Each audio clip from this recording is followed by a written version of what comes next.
Alright, what's going on, guys? Dead here again, doing a new video for y'all. I'm going to show you guys how to hook a Model 1 Genesis up to a Sega CD and connect it to a Genesis 32X and output it through the Sega 32X to the television screen or speaker system or anything like that. Here we go. I'm going to do it in steps. It'll be a whole modular process. This first, then these two, then this bad boy, and then we'll see what all goes on. Here we go. Alright, first thing you're going to need is a power supply for the Genesis. In fact, for the Genesis Model 1, you need this exact power supply right here. If it is not this, the Sega Model 1602 power supply plug for use of the Genesis, most importantly, 60 Hz, 35 watts, 20 volts input, 9 volt DC, 1.2 amps. Yes, you can technically take a power plug from a Nintendo and hook it into a Genesis. Don't. The Genesis, or the Nintendo uses AC, not DC, and it will fry your Model 1 Genesis. Don't you dare do that, or you and I will not have a very good relationship. So anyway, take this bad boy in, hook it into your power strip, plug that into your Genesis, like so. As long as your cord isn't a little shorted out, it should fire right up. Next, you're going to need a video cable for the Genesis Model 1. In fact, it's going to have a port like this. You can use RF if you'd like. I highly recommend you invest in composite. It really will make a huge difference. Yeah, the Genesis and pretty much any console does not look good through RF, but this isn't. This is a noticeable improvement through composite. So here we go. Take the cable, plug it into the back.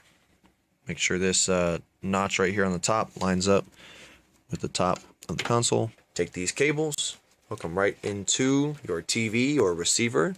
In this particular case, I'm just going to use these auxiliary ports for the sake of this video. The important thing to note here, the Genesis only outputs mono through this back port right here. Mono sound. Mono sound, that's it. So we're going to hook this plug in. And let's test it right quick. Flick the power switch. Here we have Vectorman 2. As you can hear right here, right off the bat,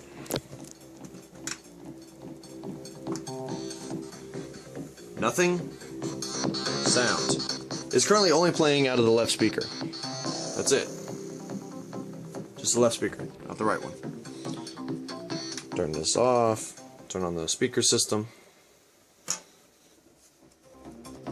Just the left channel. Nothing out of the right one. Sorry, I'm doing some cleaning. Nothing out of this right channel at all. Okay, so that's the kind of issue that we have to put up with the Model 1 Genesis. However, that's why they made this. Here on the front of the Genesis, we have this volume control right here, as well as this headphone icon. This is the volume control for the headphones. The Genesis Model 1 has a headphone jack on the front of it. Headphones provide stereo sound. So all we have to do is run an auxiliary cable such as this one into the Genesis, and we have a port like this we can hook into whatever we want. Now in particular, my receiver has an option here. I can hook in what they call portable. Plug this bad boy in here, and now if I unhook this mono cable, we should get stereo sound out of the Genesis instead. Left speaker, right speaker, playing just fine. Now we've got stereo powered in. As I said before, that is the only way to get stereo out of a Genesis Model 1. If it doesn't come out of this port, not getting it. Mono sound, that's it. Mono sound of the back, nothing else. It's got to be the front port. Now what if you have something where you can't do something like this and hook this into some source? Sure, you can plug a pair of headphones in there and you have a volume control right there, or you have to plug into a receiver, something like that. You don't have that option. Instead, look for a cable of this style. This one has a headphone jack on one end with RCA phonos on the opposite side. Plug these bad boys in, left channel, right channel, you're done. Same exact setup. I'll show you right now. Got this device plugged in now, right through the Genesis, volume up's all the way. Same thing. Left channel, right channel. All perfectly intact. Cool. Now let's go about connecting other systems to it. The Sega CD, the 32X. Let's see what we can do with this. One quick note, just right quick. If you guys want to play Master System games, don't want to invest in a Master System, but you have a Genesis Model 1, you can invest in this thing right here, the Sega Genesis Power Base Converter. I bought one of these bad boys. You can find them for about 25 to 40 bucks, pretty much online, or any of your local retro stores that might carry them. This bad boy just sits right into a Genesis as so. This allows you to play Master System games out of the video port on the back of the Genesis. They only play in mono sound anyway. So instead, this will just double this will just add the feed to both left and right speakers. So this is a space-saving and more affordable way to play Master System games than investing in a Master System, and I prefer the Genesis. Now for step 2, we're gonna hook up the Sega CD. In particular, this is a Model 2 version Sega CD, not the one that goes below a Model 1. They had a stacked up slot loading tray design. This is a Model 2 with a flip top lid design here. So what we're gonna do is we're gonna take this right here, and we're gonna hook this bad boy up to the Genesis, and I'll show you how to properly get the sound fed through it, and we'll get this thing up and running, and we can get Sega CD games to work just fine. First thing to note is this piece. This piece is completely optional. This is an aesthetic purpose designed piece right here. Serves no real purpose other than the fact that if you want to use it, you can. Basically, after you take your Genesis, if you would take a Genesis, take your Sega Genesis Model 2 or Model 1, on the side here it has a protective port cover. You pull out that port cover, you have this exposed port right here. Take this bad boy, line it up right there on top of the Sega CD, slide it over, and now it's connected. Now again, like I said, this has a footprint designed for the Model 2 Sega Genesis, but they did add in this goofy add-on piece of plastic if you want. You can find these. I bought this one $7 in a local store, and this will simply just slide into place, and it keeps the aesthetic footprint of the Genesis correct. There you go, just like that. Simply gives the whole thing so it doesn't have this loose edge look to it. Makes it more flush. Completely optional, doesn't do anything whatsoever. This is the fun part. First of all, you're going to need a power supply for your Sega CD. Use an official Sega CD power supply. If not, you have to do this.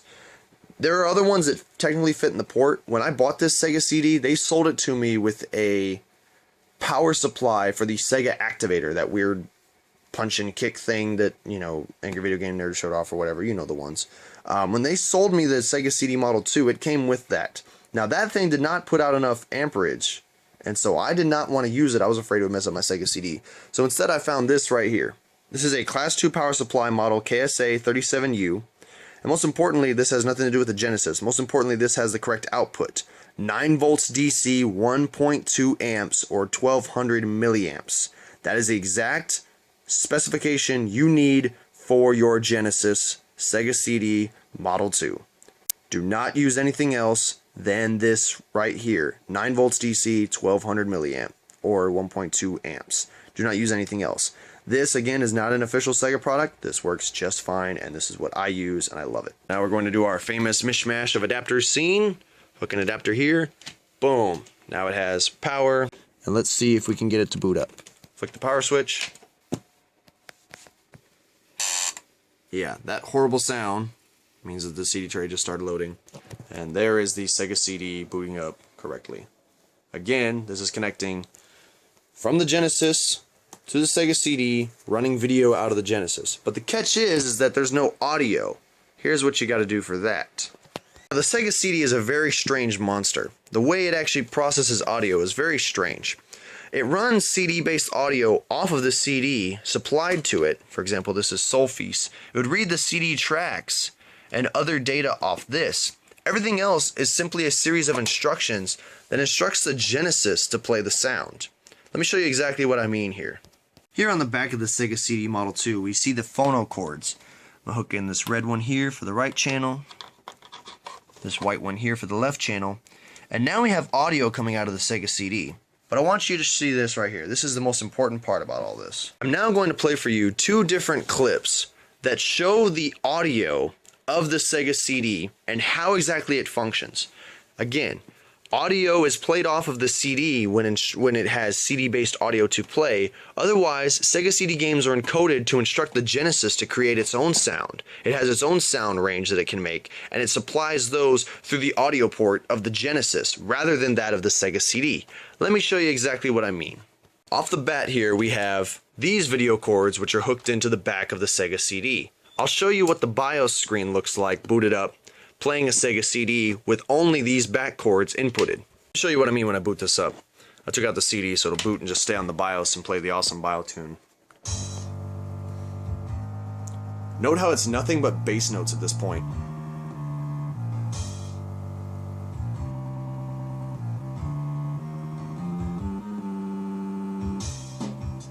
Now we have some drums, but it's all bass heavy. There's no highs anywhere. Here's the catch. Watch this right here. In this one, I'm using the exact same setup, but now I'm pulling the audio out of the Genesis and running that into the speaker system. Watch what happens now. Remember how the previous one was nothing but bass notes? Watch this.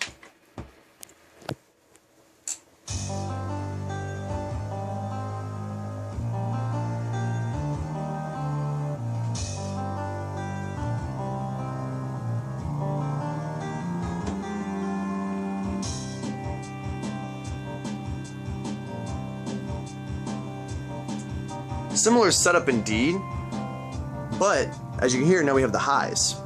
But those initial low bass notes are nowhere to be found. Here's the catch. Here's what you do to fix that. Sega used what they called the mixing cable. Basically, it was an auxiliary cable just long enough to stretch from here to the back of the Genesis and hook into the port on the back of the Sega CD. So all I'm going to do is take my auxiliary cord. On the back here, there's a back port. Hook this right into this port here. We're done. Now, it will play both the CD audio and the audio coming out of the Genesis at the same time. That mixing cable literally takes the audio out of here and mixes it as if it was blending it together and putting it in the same audio field that gets ultimately outputted through the back RCA ports on the Sega CD. Now, we have both of the feeds playing at the same time. If we were to have a game in there that played CD audio, it would play correctly. And if we had game, or again, here we hear the music now, it would blow up correctly. Alrighty, y'all, and finally we have the 32X. And let's hook this thing up and see exactly how all this works. This is the one that's sort of infamous for being a pain in the butt. Now, the Sega 32X, here's the official adapter. Comes with it, so obviously I'm going to recommend this one. 10 volts DC, 0.85 amps. That's what we need, the MK2103. So, here's what we do. Take a Genesis, take a 32X. Now this piece here on the bottom, this is an inserted piece that will help it stand in whatever console you put it in. If this is being inserted into a Sega Genesis Model 1, take off this plastic piece. If it's going into a Genesis Model 2, put the plastic piece back on. That's what gives it's the necessary height in order to correctly fit into a Genesis and make it work. Now it's seated perfectly. Let me show you the back side. This is the tricky part. And even I opted for an easier way out of this. So when it comes to hooking up these cables to the 32X, this has always been the difficult thing of people having to go back and find the right cables to do it with. Here's the back port of the Genesis. So you have to take the video cable out of the Genesis, and you literally have to use this cord they supply. Let me show you. This is a crossover cable. Basically what this does is this would... Okay, so the Genesis does its own video processing as well as its own audio processing. The Sega CD will play its own audio through the CD stuff. The 32X has its own audio, or excuse me, it has no audio processing whatsoever. It is purely a video device. And in fact, what they literally do is, when the Trio is hooked up, the Sega 32X will command the Genesis to output certain visuals, and it will literally lay 32X visuals over them, or vice versa. So it will use the Genesis to do Genesis-style visuals that the Genesis is better at than the 32X.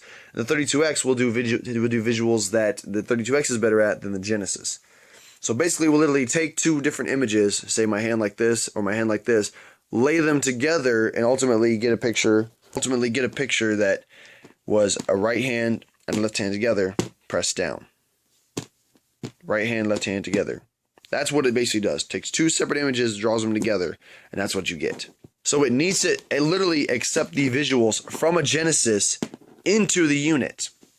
Now, the thing is, it comes with this cable here. This is what you would use for a Sega Genesis Model 2. If you have a Model 1, it does not use this port visible here. It uses this larger port over here. So you have to use a proper adapter that would hook onto this. However, I decided I'm not interested in that. You can find a few places online that sell alternative cables. This is a cable that does essentially that together. This is a homemade cable that someone created for me. I much prefer this. Hook this in, connects directly into here, so you don't have to put this cable as well as an additional small adapter onto it to hook it up to a Model 1. Hook this bad boy in, just as we did before. And now with this cable sits into the back Genesis, take the output cable and put it into the AV in port here on the back of the 32X, this middle port right here. There. Now whatever visuals are supposed to come out of the Genesis and be overlaid or meshed together with the 32X will now come out of here and be inputted into the 32X. Now that's done, let's get the power port plugged in. Boom, another one of these damn adapters. Take this bad boy, put this into the back of the 32X, and that's done. Now we have one final piece, the actual new video cable. Now, bear in mind this right here. If you had a Model 2 Genesis, and you hook in this cable is designed for Model 2 Genesis. This will literally carry the sound out of that Genesis to a TV. Same thing with this right here. This will carry audio out of a 32X and put it into a TV. However, this cable does not transfer audio from the Genesis Model 1 to a 32X. That's why we have to have this stereo cable. And even more so in this particular case, we're using the Sega CD as well. Run this thing out into the Sega CD, run that out to the TV. Let's connect this cable to the TV now. The cable, okay, to the back of the 32X. Now again, whether or not this audio is going to the Sega CD or not, no audio is going to come out of this port whatsoever. We have to use this audio cable from the front. This cable right here literally will not be carrying audio when connected to a Genesis Model 1. This is the video cable for the 32X. We hook that in. We do not hook in the audio cables whatsoever. It will not transfer any audio. Now we are officially done. After we have this mishmash of wires, well, not this one, we don't need this one. After this mishmash of wires right here, we are now capable of powering on the 32X and getting a video image out of it. Now, everything's all hooked up. Let's try and flick the switch and see what happens on that television. Remember, all the cords are coming out of the 32X at this point and going right into the receiver.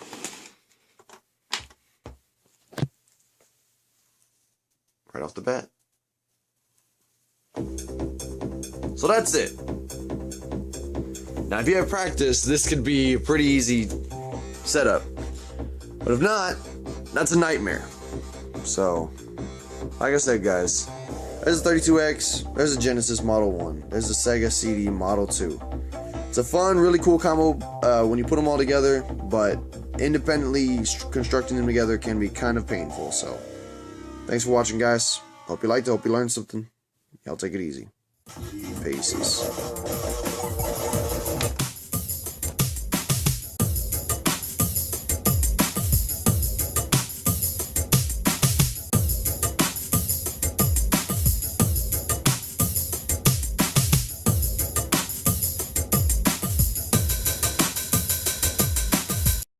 Thing you're going to need for the Genesis is a video cable. You can use RF if you want, but I don't recommend it. I recommend you use